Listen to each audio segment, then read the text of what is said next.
tap into your most original thinking, organize your ideas, and create the opportunities to launch your creative work. Unlocking your world of creativity with best-selling author and brand innovator, Mark Stinson.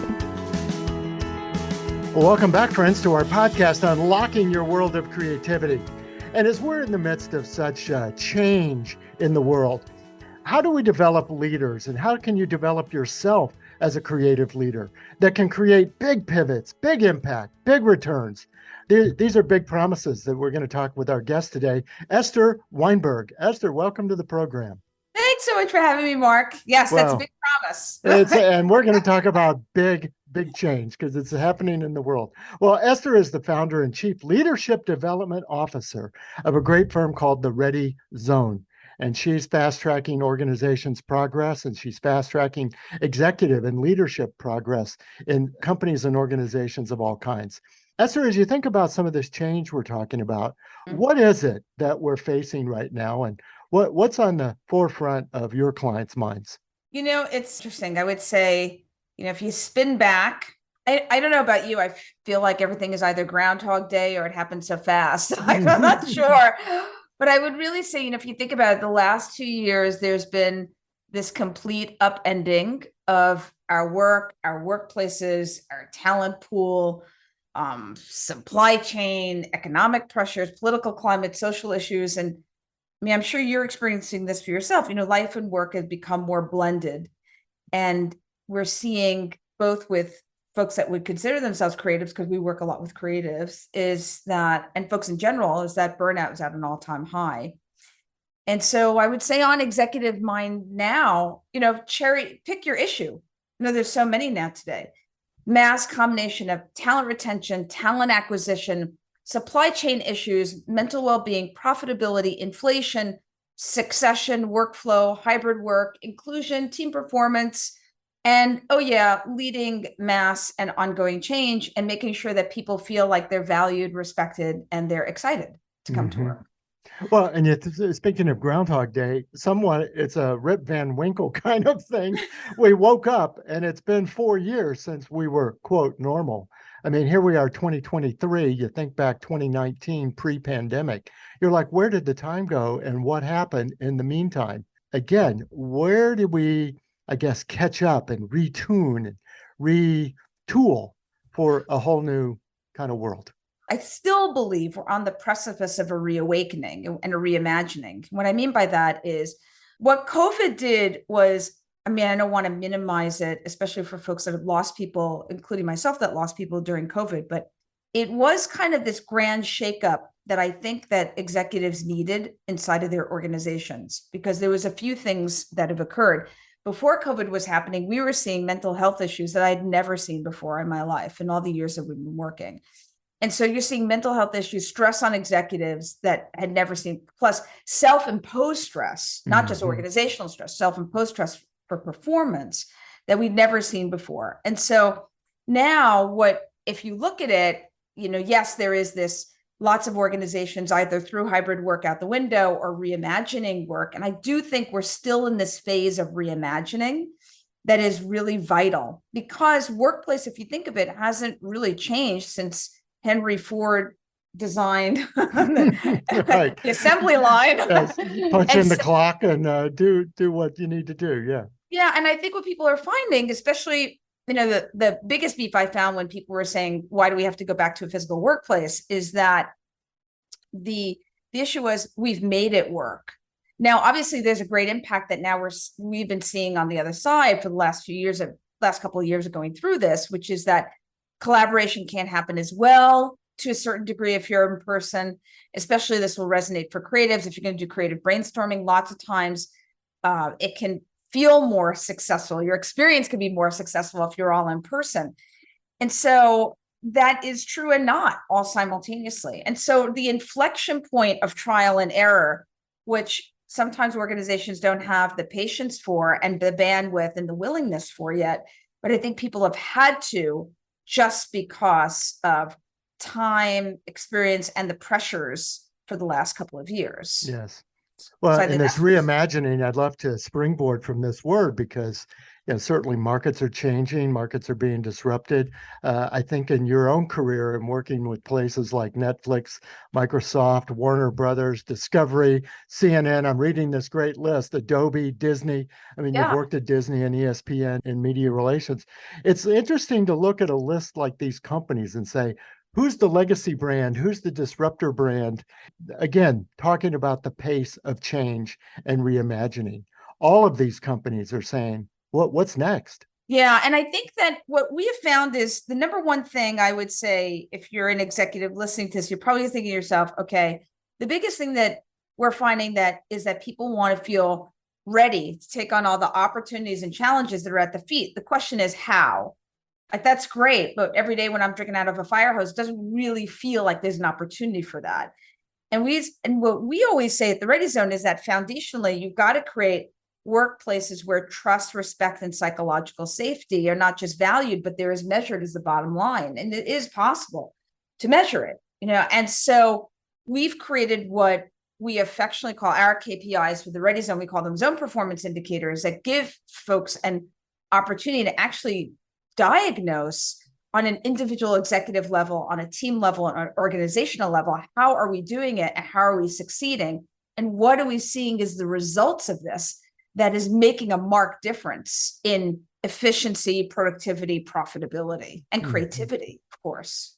Well, I want to take a second for our listeners to freeze frame on zone performance indicators for two reasons. One is you're measuring and it's a metric and it's a goalpost and it's a legitimate way to measure things. But creatives, this is what I always talk about in terms of branding your tools and your processes. You can call them KPIs and everybody goes, yeah, KPIs. But Esther's talked about zone performance indicators. There's 6 of them. They measure things. So think about your own work and say, how could I brand my tools so that they are, proprietary to me, they're brandable, they're describable. So I just think this is a technique we all need to be aware of.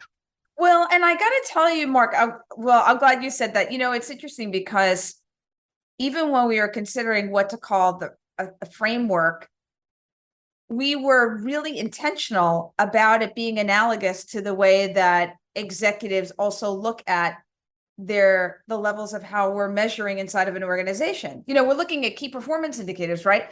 But what we look at KPIs, we get so smart and clever, right? As business leaders, we have balance sheets, we have measured signposts, we also have profit and loss statements, right? We can go on now. We have budgets, all very smart tools that we need for the business.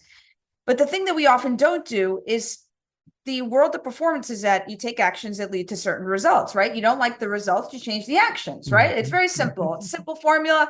It's happened for God knows how long, right? But the distinction is that we talk about a lot in the Ready Zone that we actually choose to really diagnose and measure is that the only difference is you. The observer that you are, look out and see the world a certain way that deems the actions to take or the actions not to take. And why is it that one person can see action so clearly and to the other person, it's just not available? And so that's what we foundationally start with, because if you don't take issue with the observer and how you see the world, and that's based also on your experiences, your upbringing, your heritage, your ethnicity, your value system, your workplace experience, unless you deal with that, you're never going to really be able to shift the results dramatically and permanently, honestly. And it does lead to the bottom line because, what is that old affectionate saying? Things start off as a profit problem, but it's always a people problem. Well, and I remember several episodes back, somebody had a book called The People Problem. I'm like, why is it always the people? Yeah, it's so complex when it's a people problem. I didn't know I was a problem. Well, terrific. Well, you're rolling out a new program, Esther, that I wanted to be sure that we spent some time talking about, because I think you found a very impactful place in the corporate org chart to make some of these changes that you're talking about. And it's not way high and it's not way low. It's very much in a leadership executive, but a very executional level. Tell us more about this. It's interesting because if you're inside of a matrix hierarchical organization, which 90% plus of organizations are, as you know, the one level I find that doesn't really get a lot of TLC is that executive vice president level, that EVP level. And it's interesting because you're right below a C-suite level, right? So you're given that freedom and autonomy just enough to be dangerous. At the same time, and also if you do it right, you also have mentors and people that you could go to in order to say, hey, is this right? What's going on? I need some advice. But what I often find is there's a reason why people say it's lonely at the top. It's lonely at the top because as an EVP, you're having to make decisions that sometimes you can't collaborate and align with other people on. Mm-hmm. And sometimes, like I had an EVP said to me the other day, he's like, I had to lay 50 people off. I've never done that in my life. Who has a rule book for that? Right. And so what we've done is created an executive think tank for this executive vice president level. And if you think of it, the forum of it is problem solving, part information sharing, learning from each other so that you get solved your top of mind issues and challenges that you're going through. Because look, I got to tell you, and our focus is on three main areas: leading change, team invigoration and performance, and influence and competitive advantage. Because if you look at all the issues that you were asking eloquently back about when we first started this conversation, they're not going away in the next 6 months from now. They're going to be nuanced or they're morph into other things, but they're not disappearing anytime soon. Well, team transformation, I mean, just the word, it's going to keep transforming, isn't it? And That's competitive advantage, what EVP doesn't have in their own KPI, MBOs, all the things that we could say for their objectives is to maintain and build competitive advantage. So kind of how does it work as a think tank? How did these EVPs get this kind of support? So what we do is we meet, because the intention is to be a group that actually fosters its own collaboration and inspiration. We actually meet twice a month for 6 months. So the program is a minimum of 6 months. And the intention is during that 6 months, we do what we're talking about. We learn from each other, help each other stay motivated, give each other practical solution, help each other be more accountable, really feel a support system. Because I think the one thing that I'll say from running these executive think tanks that people often say is a support system, even at my level, even while I have, for people to get in a room that don't know each other. Mm-hmm. It's kind of that old adage, like you'll tell your life story to someone on a plane that you've never met before. There you go. In a room of people that are your same level, that someone, because I curate the group. So, and I've been doing this work for a long time. And so I'm looking for certain attributes and ways of being that people are in order for them to actually be able to collaborate with each other. So when people get in a room, what I oftentimes find from running these groups is because there's this comfort that, it's been curated. It's not like people just filled out an application, showed up and paid some money. But the fact that the group is curated by someone that has done this for a long time and has a breadth of experience and has a leadership framework, then we show up, I'm more willing to be vulnerable and open to share more and to ask and solicit more ideas from the group too. Mm-hmm. And how do you help, I guess, move it beyond just executive group therapy? That, it's good to tell my story and get it off my chest, but how do we move it to some of those actionable changes we need in teams, in competition? Well, it's interesting that you say that, because one thing I have found that's very commonplace I found during COVID is that leaders would say to me, I feel like I've turned into a therapist. And what I say to them oftentimes is probably the first time in your life as an executive that you're actually listening to how people feel about something. Darn, that empathy keeps coming in. And you're actually giving people a space to their emotions. And you have to remember something about emotions that people often forget. Emotions are a signpost to what's important to you. So unless we're able, oftentimes people will say, sometimes if someone's expressing themselves, I find that they'll say, I feel like I'm just complaining, or I feel like I'm just moaning on about something. It's like, no, you got to get out the what's so for you in order for us to even understand what's really happening for you, in order also for you to see for us to see where your blind spots are around it, for us to even help you to be able to question you. Because the one thing that I do during these, when we're doing these sessions, is that I ask people not to dive into solutions so fast. Because executives, I find everyone wants to solve something. You put a bunch of executives, especially at this level, in a room, all they want to do is solve something. They're like ready. They're like, I've been solving stuff forever. But if you say to people, okay, what I want you to do is I want this person to have the hot seat, share what's important to them. And then the only thing I want the rest of you to do for a little bit is I want you to ask some great questions. What happens in the space of just 10 minutes, literally, is the space of transformation for the person that's on the speaking end, that they start realizing things they've never realized before. Then the group can start chiming in to say, hey, in my experience, here's how I've handled it. In my experience, here's what I've done. And then I could say, okay, based on what you're hearing, what is it that's going to be different for you that then the group can hold the person accountable for? Because once you declare to a group that you're going to actually take some action, my job is to make sure that you actually do and that you're accountable to the group when we come back. Mm-hmm. That's why the frequency is so important.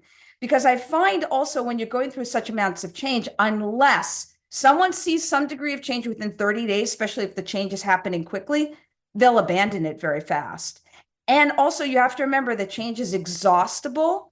And because neuroscience shows, and you probably know this, is that we want to operate in a front part of our brain, the executive part of our brain. And when we're hyper triggered to stress, we're only operating the primitive part of our brain, so we can't think.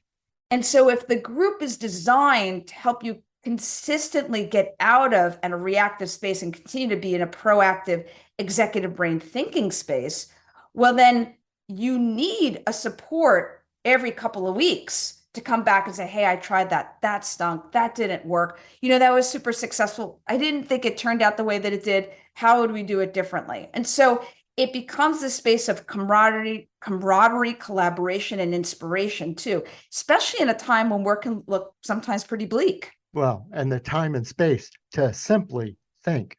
And you reminded me, I've experienced this kind of hot seat Q&A, and you're right, it does put a hold button on the problem solve part. I mean, again, I can imagine a group of executive VPs going, oh, well, you know what you ought to do.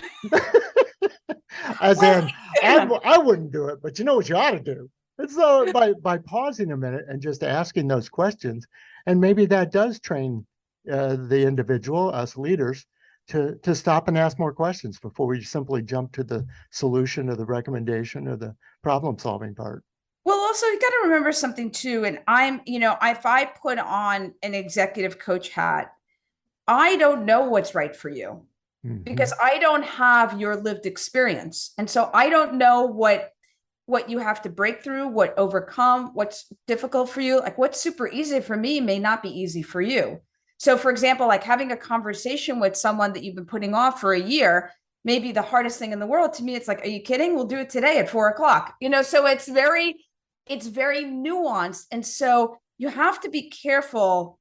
I find that first of all, as leaders, when we work with people and individuals and teams, we have to be very careful to be very assumptive about things when it may not be so. And so even sometimes what we do in these groups is talk about, okay, well, what are the facts of the situation? Indisputable. If I put you on the stand of a court of law, what would be the facts? And sometimes facts are very few. And then say, okay, well, what did you make it mean? What's your interpretation of the situation? That's like 5 pages long of what you made it mean. And what is the impact if you continue to see it that way? Okay, well, here's what the cascading impact is. Okay, well, let's go back to your original intention. And then the person can actually start seeing things newly because they've collapsed the meaning they made. What happens? How do you bring a belief to life? The moment you believe it. I have 40 million thoughts a day. I can't control that. But the moment I believe something, like I believe that you're a poor performer, you're a great performer, you can get it done, you can't get it done, you're more innovative, you're more creative. Like these are all judgments based on something. But unless those ever get questioned, then nothing will ever change. So that's where some of these kind of line of questioning can really help. Yes. Well, my guest is Esther Weinberg of the Ready Zone. Esther, tell us where we can find out more about this program and learn more about you and your work. It's very easy. You go to thereadyzone.com, TheReadyZone.com, and you can go there and also download my ebook also, which gives you more information for everything that we're talking about today. Fantastic. Well, you've got another great project and program that I want to talk about, turn the page a little bit, and that's your Being Me Foundation. I mean, here we are talking about leaders of today at an EVP level, but there's young leaders and young adults coming up and wanting us to be more diverse, more inclusive, and more equitable in our organizations. How does the Ready Me or Being Me Foundation help with that?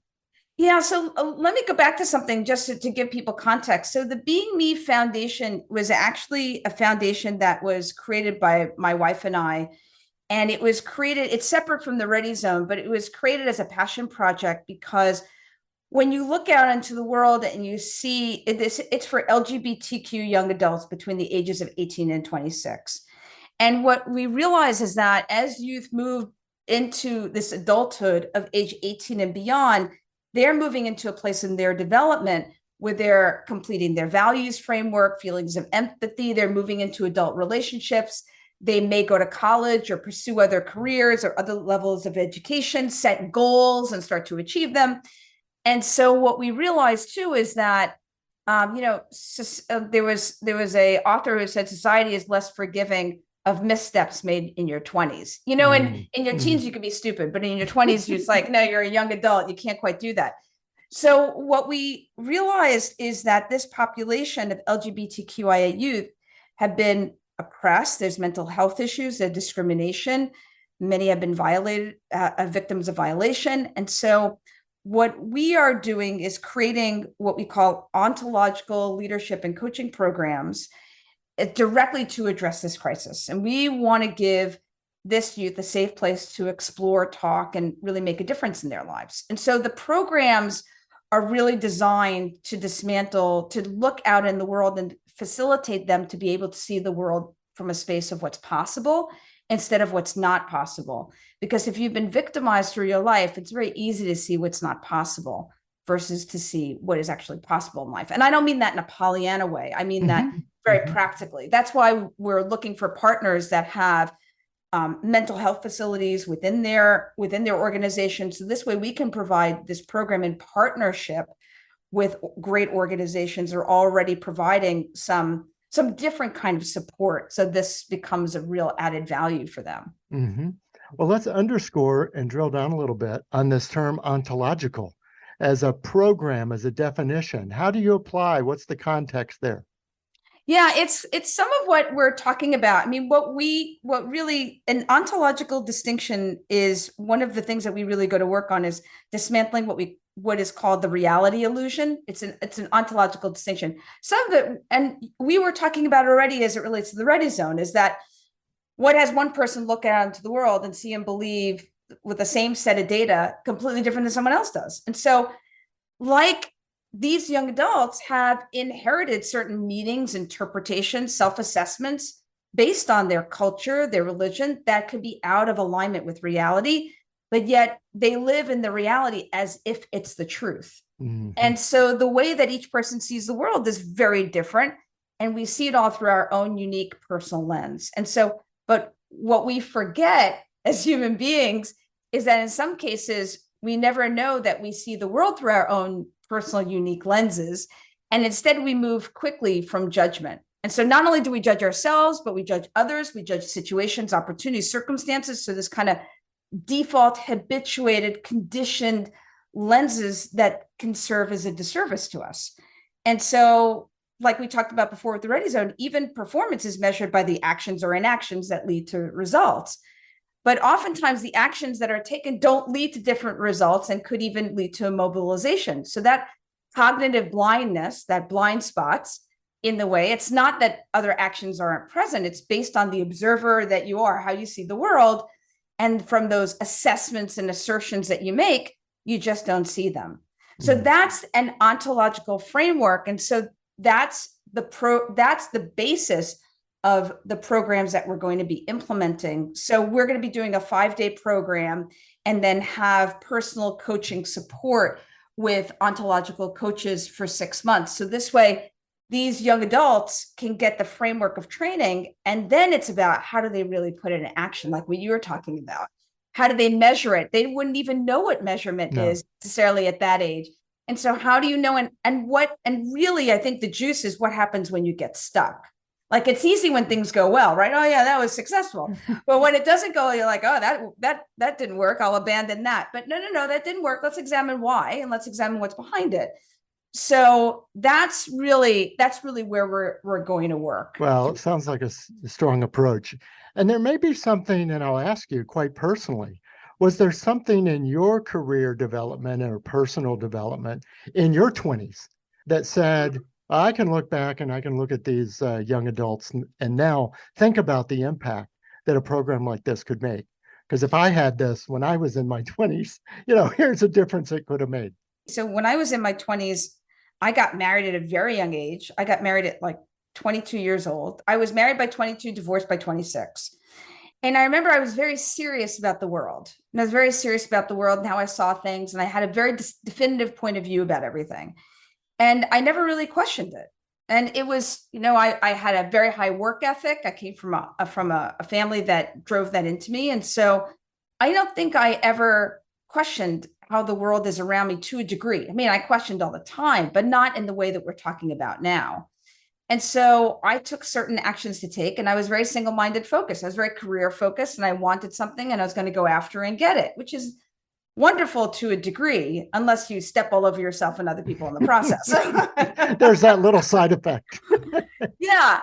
And I often say, it's funny because even in my corporate career, I often say that I've stepped all over myself, but had I had the benefit of this kind of development and even had the personal attention of someone like what we're talking about, I do think that my access to my own understanding and movement would have been very, very different. And it would have been faster. It would have been a lot faster. Very strong. Yeah. Well, we've been looking back. Now let's look forward. And again, personally, as we're moving into the new year, we're well into 2023. What kind of big pivots, big impacts, and big returns are you looking for personally? What are you looking towards? It's great that you brought up the Being Me Foundation, because our intention is that we would have had more than one partner now that we're partnering with, and we're able to reach, our intention is to create this legacy of graduates that continue to give it back and pay it forward. And so on a personal level, if we can achieve that, that would be monumental for me in every single way. I mean, that would be a big pivot, big impact, big return because of everything. Because part of what I didn't mention earlier is we're looking to the first group, the first people that we're working with are those who have been really marginalized, maybe kicked out of their homes, alienated by their parents, have said, you're gay, so forget it, you're out. And so, or have tried to rehabilitate them, to be heterosexual. And so these kids have been abused. And so, but our intention is we're not going to turn anybody away, from that age group who are in that LGBTQIA plus group. And so our intention is we just keep going, and that it has the ability to get bigger. Well, hopefully we can help facilitate some of those connections through this program. And just in the names of your company, your programs, there's vision. It's a ready zone. There's zone performance indicators. There's being me and what's better. I mean, we've just got to be me.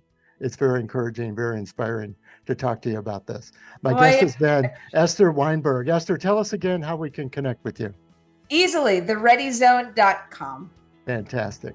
And listeners, let's continue these conversations. Keep coming back to our podcast. We're going to continue traveling the world over. We've stamped our passport in Southern California with a little bi-coastal location. Esther's also working in Austin, Texas. So we've got both of those locations covered today on our creative journey. But we're going to continue traveling the world to talk to creative practitioners about how they get inspired and how they organize their work, and most of all, as we said, making the connections to launch our work out into the world. So until next time, I'm Mark Stinson, and we've been unlocking your world of creativity. See you soon.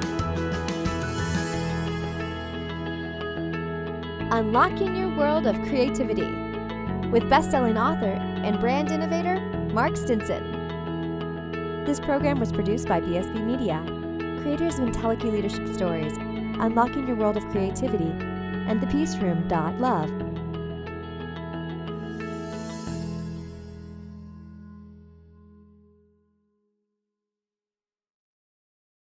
We've created a special offer just for listeners of the podcast. You can get the book, A World of Creativity, for a special price of $5.98 for paperback, and the Kindle version is only 99 cents. Go to mark-stinson.com to take advantage of this special offer.